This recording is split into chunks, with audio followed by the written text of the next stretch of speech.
সুপ্রভাত বন্ধুরা, হুগলি জেলার ছোট্ট একটা গ্রাম থেকে আমি মামুনি আমার ব্লগ চ্যানেলে সব বন্ধুদের জানাই অনেক অনেক স্বাগত আর অনেক ভালোবাসা। আর আমার ভিডিওটা যে যেখান থেকে দেখছো আশা করছি সবাই খুব ভালো আছো, সুস্থ আছো। আমিও ভগবানের কৃপায় আর তোমাদের আশীর্বাদ ভালোবাসায় আমিও খুব ভালো আছি। তো আজকে একটা নতুন ভিডিও নিয়ে তোমাদের কাছে চলে আসছি। আমার সকালের সমস্ত বাসি কাজ সারা হয়ে গেছে, বাসি কাজ টেরে স্নানটা করে এখন চুলটা আঁচড়াচ্ছি। আর আজকে চুলটা বেশি ভালোভাবে আঁচড়ালাম না, কারণ আজকে একটু শ্যাম্পু দিয়েছি চুলে, আর বেশি আঁচড়ালে শ্যাম্পু দেওয়া চুলে বেশি চুল ওঠে, ওই জন্য একটু হালকা করে সামনেটা আঁচড়ে নিয়ে এবার একটু কুমকুম করে নেব। আর চুলটা শুকিয়ে গেলে তারপরে ভালোভাবে চুলটা আঁচড়াবো। তো চলো, তো আমি এখন বিছানাটা গোছাতে লেগে গেছি। সকালে বাসি এখনও বিছানা গোছানো হয়নি, তো এদিকে সমস্ত কাজ হয়ে গেছে, শুধু বিছানাটা জাস্ট বাকি ছিল। আর আমাদের বাবান কিন্তু সকালে উঠেই বিছানা বাগিয়ে নেয়, কিন্তু আজকে গোছানো হয়নি, তার কারণ ওর মাসি বোনঝি আর এসে তো তাদেরকে নিয়ে ব্যস্ত আছে, ওই জন্য আজকে আর বিছানাটা গোছায়নি। আর আমাদের মানুষ শুধু মাঝে মাঝে আসছে, ও আর কী যে বলে দিয়ে চলে যাচ্ছে তার ঠিক নেই। তো আমি এখন বিছানাটা গোছাচ্ছি, আর আজকে অতটা কাজের তাড়া নেই, তো বেড কভারটা একটু তুলেছি, একটু কাচবো। তো দেখে নাও, এই দুটো শাড়ি কালকে সন্ধ্যাবেলা বোন আর আমি গেছিলাম কিনে নিয়ে আসছি, কেমন হয়েছে বলবে, সুতির ছাপা শাড়ি। তো যাই হোক, এগুলো পরে আজকে আমাদের এখানে সেই পাশে ভোগ বাড়ি হবে, তাদের বাড়িতে পরে যাব। তো দেখো, আমি এখন বিছানাটাই গোছাচ্ছি। আর আজকে তো তারা নেই, রান্নাবান্না নেই, নেমন্তন্ন আছে, তো তাড়াতাড়ি করবো না। আর এগুলো শুধু একটু কেচে নেবো একটু বেলা করে, স্নান টান হয়ে গেলে নয়, সকালে স্নান করে নিয়েছি তো ওই জন্য সকালে কাচা হয়নি, আর এবার একটু বেলা করে কাচবই। আর এখন তো রোদ্দুর খুবই আছে, যখনই কাছে না কেন তখনই শুকিয়ে যাবে। তো এই যে এই শাড়িটা পরে কাল বিকেলে গেছিলাম আমি সন্ধ্যার দিকে, আর ওই জন্য এটাকে এরকম হয়েছিল, গোছানো হয়নি, মানে গোছানোর সময় হয়নি। এই বোনজি যেখান মানে জবে থেকে এসেছে, এই দুদিন হলো বোনজি এসেছে, তো ও তো কিছু কাজই করতে দিচ্ছে না, ওকে নিয়েই সবসময় থাকছি, মানে এত ছটপটে কি বলবো। তো এই শাড়িটা এখন গুছিয়ে রেখে দিচ্ছি। তো দেখো, এই বিছানা আমার কমপ্লিট হয়ে গেছে, আর কিছু জামা আছে, এই জামাগুলো এখন গোছাচ্ছি। এগুলো বোনের জামা, বোন পরে গেছিলো কালকে। তো দেখো, এগুলো আমি এখন গুছিয়ে নিচ্ছি। এখন বাজছে 9:30। তো 9:30 সময় যে দেখো সবাই নগর ভ্রমণে বেরিয়েছে, এখানে বাতাস ছড়াচ্ছে। এটা আমাদের বাড়িতে এসেছে, দেখো তুলসী তলায়।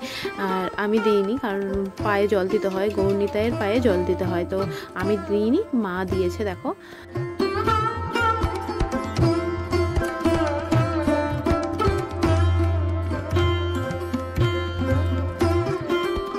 নগর ভবনে বেরিয়ে যাওয়ার পর ঘর দুয়ার গুছিয়ে টুছিয়ে তারপরে মানুষের জন্য দুধ জাল দিলাম উনানে, কারণ গ্যাস ফুরিয়ে গেছে, তো ওই জন্য একটু কাজ, মানে গ্যাস ফুরিয়ে যেতে উনানে আমাকে সব কিছুটা এখন করতে হচ্ছে, আর গ্যাস আনা হয়নি আর কি।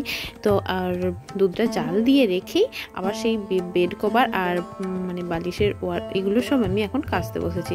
তো কেচে টেচে এখানে গান শুরু হয়ে গেছে, তো গান শুনতে যাবো তাই কি করে ভাবছি, এতক্ষণে চলে যাই, শুধু বোনজির জন্য যেতে পারিনি, মানে বোনজিকে নিয়ে বোন কি করে ঘরে একা থাকবে ঘরের মধ্যে, তো তাই জন্যও আমি আছি। এবারে গান শুনতে যাওয়া হলো না, আমার গান হাফ প্রায় হয়েই গেছে, এখন 11:30 বেজে গেছে। তো 11:30 গান তো অনেকটাই আগে শুরু হয়েছে, গান প্রায় শেষ হতেই গেল। দেখো, আর বেড কভারগুলো কেচে এই যে রোদ্দুরে মিলে দিচ্ছি। তো এত রোদ্দুর বেরিয়েছে যে আমি ছাদে যে পা দিচ্ছি, মানে পাটা ভালোভাবে দিতে পারছি না, মানে তাড়াতাড়ি করে মিলছে যে কতক্ষণে মেলা হয়। তো দেখো, আমি এখন ছাদেগুলো সব মিলেছি, মিলে নিচে যাব। তো চলো, তো নিচে এসে দেখি না একটু জল নেই। তো এই গরমকালে কি একটু জল রয়ে গেলে নয়, সেই জলটা গরম হয়ে গেলে খেতে ইচ্ছা যায় না। আর ফ্রিজে যেই জল রাখা হয় এত ঠান্ডা হয়ে গেছে, সেই জল খেলেই সর্দি করে যাবে। একেই আমার শরীরটা ভালো না, সর্দি ভাব হয়ে আছে, তো জল আনতে যাচ্ছিলাম বোনে তার আনতে। আর সেই আমাদের বাড়ির পাশেই সেই নোনা গাছটা দেখেছো তো, কত নোনা হয়েছে। তো বোন বললো, দেখ দিদি, ওই নোনাটা বেশ ভালো লাগছে, তো খাই চল পারি বলে পেরে খেয়েছি। তো খাওয়ার পর দেখছি না পোকা হয়ে গেছে, তো পোকা খেয়ে নিতে আর কি করবো, কিছুই করতে পারছি না পারছি গিলতে, না পারছি ফেলতে, লাস্টে একটা আম খাচ্ছি দেখো শেষে। তো চলো, জল টল এনে দেখা হচ্ছে। গান শেষ হতে গেছিলাম, তো সেই সময় দধিকাদা হচ্ছিল, তখন বাতাস আর লজেন ছড়াচ্ছিল। তো দেখো, আমি কতগুলো কুড়ি নিয়ে আসছি, আর এনে মানে পাশেই তো, ওই জন্য আঁচলে করে নিয়ে চলে আসলাম। আমি বলি বাড়িতে রেখে আসি, তারপরে আবার আসবো। আমাদের বাবানও দেখি না কটা কুড়িয়েছে, তো ও দেখো রেখেছে। তো কতগুলো দেখো, একটা গামলির পুরো হাফের বেশি হয়ে গেছে। তো আমি এখন বাড়ি থেকে চলে আসি, এসে খেতে বসেছি। আমি, বোন আর এই যে বোনঝি আর আমাদের বাবান, তো আমরা একসঙ্গে খেতে বসেছি। মা আর আমার জারে আসছে। তো চলো, ওদের ভোগ বাড়ি থেকে খেয়ে এসে আর ঘুমিয়ে পড়েছিলাম, আর ঘুম থেকে এই মাত্র উঠেছি, এখন বাজে 4:30। তো উঠে আগে মানুষের জন্য সুজি বানিয়েছিলাম, ও সুজি খাবে, কারণ আজকে সেরকম ভালো ভাত খাওয়া হয়নি ওর। ভোগ বাড়ির ভাত তো মানে খাইনি, মানে ডাল আগে দিয়ে একটু নরম নরম বাইরে ভাত খায়, সেরকম ভালো ভাত খাওয়া হয়নি। তো এইটা আগে সুজিটা বানিয়ে দিচ্ছি। ওর সুজি বানিয়ে আর বাবানের জন্য সুজি বানাবো। বানিয়েছি, সকালে গেছিলাম সেলাইয়ের দোকান, তো ছিল না। তো আবার একবার যাবো, আমার বাপের বাড়ি যাবো, তো আর কিছু জামা নিয়ে যেতে হবে, মায়ের যে জামাগুলো আছে সেগুলো নিয়ে যেতে হবে আর কি। তো আমি সুজিটা বানিয়ে দিয়ে আবার যাবো, সেই সেলাইয়ের দোকানে যাবো। এখন সুজি বাঁচিয়ে দেখো, এত গরম পড়েছে, বিছানায় তো মানে শুয়ে আছি, তো যেন মনে হচ্ছে আগুনের ওপর শুয়ে আছি, কি অবস্থা, এত গরম। তো আমার সুজিটা ভাজা হয়ে গেছে, তো চলো।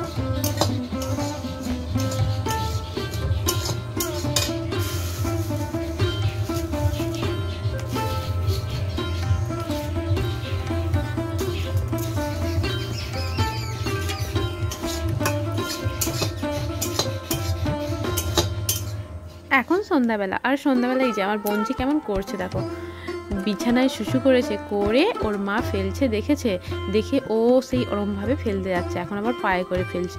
মানে কি যে দুষ্টমি করছে কি বলবো, ওকে নিয়েই ব্যস্ত হয়ে যাচ্ছে সারাটা দিন। আর ওই জন্য টাইম মতো এর আগের দিন ভিডিওটা ছাড়া হয়নি। ভেবেছিলাম যে প্রতিদিন রোজে ছাড়বো, কিন্তু এই যে এতটা সময় মানে চেষ্টা করছি যে পাই, তবু পাচ্ছি না সময়। এইটা মানে যেখানেই এডিট করতে যাব তখনই সেই চলে যাচ্ছে, একটু ক্যামেরা ভিডিও করব তখনও সেই চলে যাচ্ছে, কি করছে। আর দাদাকে দেখো এখন পড়তেও দিচ্ছে না, ওর দাদা যে পড়তে বসছে ওকে ঠিকমতো পড়তেও দিচ্ছে না। আর ও শুধু বইটা নেবে, বইয়ের ওপরে বসবে আর সেই করবে। আর দেখো সবাইকে শুধু করছে, মানে কি বলবো, মানে এত ছটপটে মেয়ে আর এত দুষ্টমি করছে বলা যায় না। আর খুব ভালোও লাগছে। তো যাই হোক, অনেক খেলা হলো ওর সঙ্গে। এবারে যাই, রাতের খাবার বানাতে হবে, তা উনানে বানাতে হবে, ওই জন্যই চলে যাচ্ছি। রাত করে একটু বানাতে হবে। আর গরমকালে আমরা কি করি, সকালে যে রান্নাটা হয় বেশি করে চাল নিয়ে নিই, দুবেলা জল ঢালা ভাত খাওয়া হয় আর কি। গরম ভাত খেতে পারি না। তো ওবেলা তো নেমন্তন্ন বাড়ি ছিল, রান্না হয়নি, আর ওই জন্যই গরম ভাত হচ্ছে। তো এবেলা হচ্ছে ভাত আর ডিম ভাজা, আলু সেদ্ধ আর ডাল মাখা, এইসব হচ্ছে। আর ভোগবাড়ির ওরা কিছু সবজি দিয়ে গেছে, ডাল আর যা তরি তরকারি হয়েছিল বা সব কিছুই দিয়ে গেছে। তবুও বোন আছে বলে তো এইসব রান্না করছি। ও বললো করতে হবে না, তবুও যাই হোক, বোন বলে কথা এসেছে, তাকে গরম ভাত না দিলে একটু নিজেকেই কেমন লাগে। তো যাই হোক, আমার এখানে রান্না বান্না কমপ্লিট হয়ে গেছে। তো দেখো এখানেও আমার বোনজি চলে আসছে, এসে আমার পিঠটা একটু যা ফাঁকা দেখেছে সব খিমচোতে লেগে গেছে। তো ওর জন্য আমি পিঠটা একটু ঢাকা দিয়ে দিলাম কাপড়টা দিয়ে, তাও দেখো সরিয়ে খিমচোবে। তো এখানেও আমাকে জ্বালাচ্ছে, দেখতে পেয়েছো, মানে এতটা দুষ্টুমি করছে বলার কথা নেই। তো চলো, আমার এখানে রান্নাবান্না কমপ্লিট হয়ে গেছে, এবারে ঘরে নিয়ে যাই। তো চলো। তো ফ্রেন্ডস, সারাদিন ব্যস্ততার মধ্যে তোমাদের সামনে আসতে পারিনি। তো এখন বাজছে 8:30। সন্ধ্যাবেলা বোনারে নাস্তা করেনি, তো ওই জন্য বললাম স্যার সবর খেয়ে সবর ঘুমিয়ে পড়বি, কালকে আবার সকাল সকাল উঠতে হবে, কালকে ধান সেদ্ধ হবে। তো তাই জন্য আজ সকাল খেয়ে আর ঘুমিয়ে পড়বো। তো চলো, আজকের মতো ভিডিওটা এখানেই শেষ হচ্ছে। রান্নাবান্না করে আসলাম, তো মানে প্রচুর গরম লাগছে, ফ্যানটা চালাবো, ফ্যানটা চালিয়েও আবার অফ করে দিয়েছি। চলো বন্ধুরা, আর আজকের মতো ভিডিওটা এখানেই শেষ করছি। দেখা হবে নেক্সট ভিডিও। ততক্ষণে সবাই ভালো থাকবে, সুস্থ থাকবে আর আমার পাশে থাকবে। Good night.